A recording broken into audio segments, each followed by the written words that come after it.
আসসালামু আলাইকুম। দূরের কাছে যে যেখানে বসে এই মুহূর্তে ভিডিওটা দেখছেন তাদের সবাইকে মাহফুজা কিচেন বিউটিতে ওয়েলকাম। আজ শাপলা ভাজি করব। একদম সিম্পল, খুবই অল্প মশলা, অল্প তেলে, খুবই সামান্য উপকরণ দিয়ে। তো চিংড়ি দিয়ে শাপলা ভাজিটা করেছি, দেখতেই পাচ্ছেন লুকসটা কত সুন্দর এসেছে। চিংড়ি ছাড়া ঠিক একই রেসিপিতে আমি এভাবে শাপলা ভাজিটা করি। তা আমি কীভাবে আজকে একদম সিম্পলভাবে শাপলা ভাজিটা করলাম সেটা এখন আপনাদেরকে দেখাবো।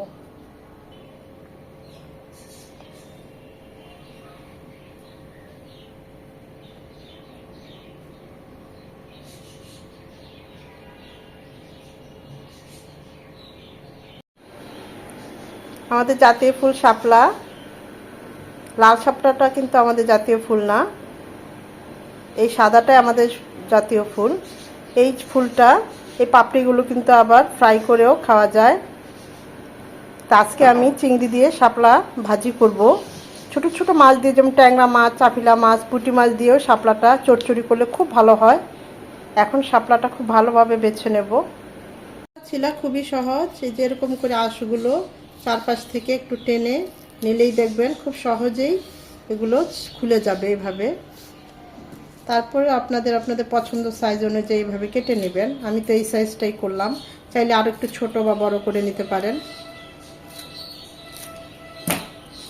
ঠিক সেম একইভাবে আমি আঁশগুলোকে এভাবে ছাড়িয়ে নেব। একটা দেখবেন টান দিলেই সব একদম অনেকখানি পর্যন্ত হয়ে যায়, এটা আর কষ্ট করা লাগে না।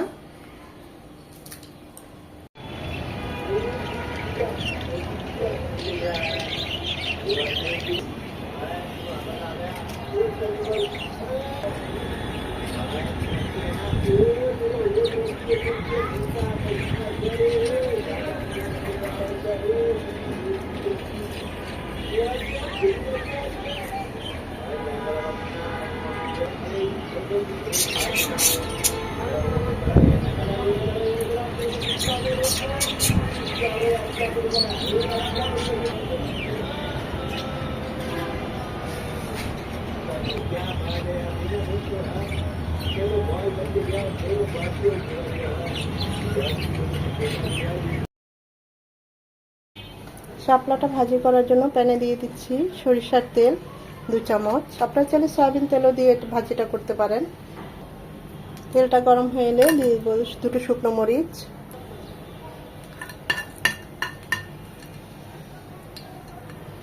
শুকনো মরিচটা 1 মিনিট হওয়ার পর দিয়ে দিব 1 টেবিল চামচ রসুন কুচি,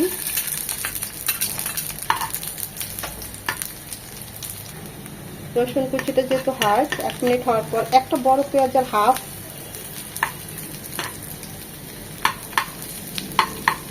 রসুন কুচিটা থেকে সুন্দর একটা অ্যারোমা চলে আসবে, পেঁয়াজটাও একদম নরম হবে।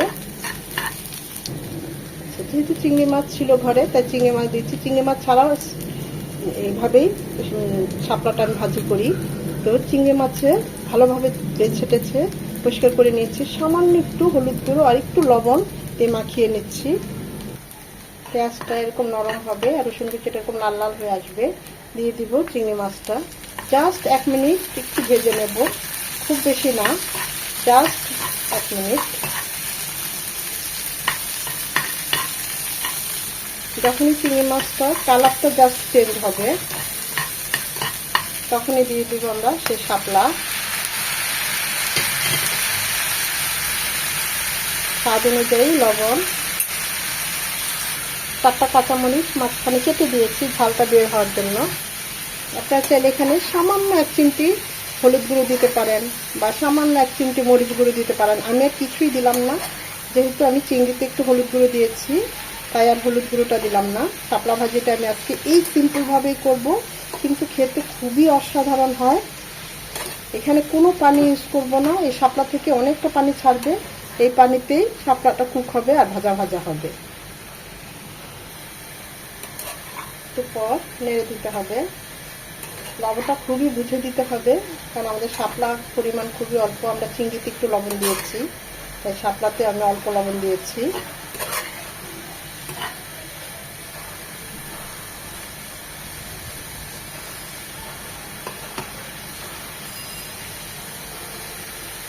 হতে বেশি সময় লাগবে না, যেহেতু চিংড়ি মাছ আবার শাপলা 5 থেকে 6 মিনিটের মধ্যে আমাদের শাপলা ভাজিটা হয়ে যাবে।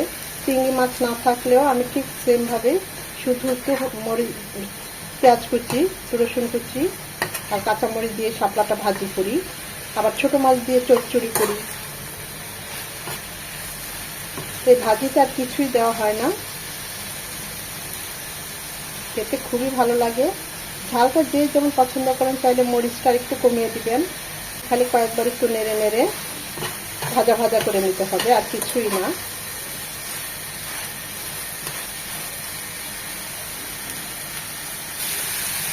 তো ঢাকারও কোনো প্রয়োজন নেই, এমনিতে আমাদের শাপলা ভাজিটা হয়ে গিয়েছে। ওভার কুক করা যাবে না, তাহলে খেতে ভালো লাগবে না। চিংড়িটা হার্ড হয়ে যাবে, শাপলাগুলো একদম দলা দলা হয়ে যাবে, গলে যাবে। আমাদের শাপলা ভাজিটা অলমোস্ট ডান।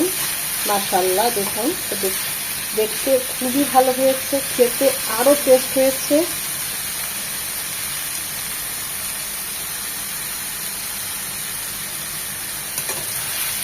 আমি এখনই এটা চুলাটা অফ করে দেব। টেস্ট করেছি, সব ঠিক আছে।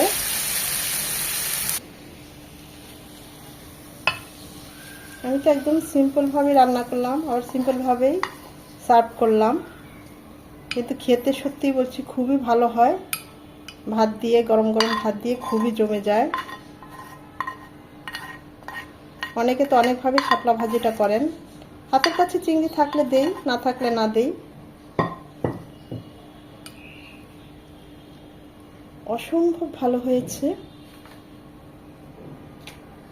আশা করি আজকের এই সিম্পল শাপলা ভাজিটা আপনাদের ভালো লেগেছে। যদি ভালো লেগে থাকে অবশ্যই একটা লাইক দিবেন, কারণ আপনাদের এই একটা লাইক আমাকে পরবর্তী ভিডিও করতে উৎসাহিত করে, উদ্বুদ্ধ করে। সময় নিয়ে যারা এতক্ষণ এই ভিডিওটা দেখেছেন তাদের সবাইকে অসংখ্য ধন্যবাদ। সবাই ভালো থাকবেন, সুস্থ থাকবেন, নিজের প্রতি যত্ন নেবেন।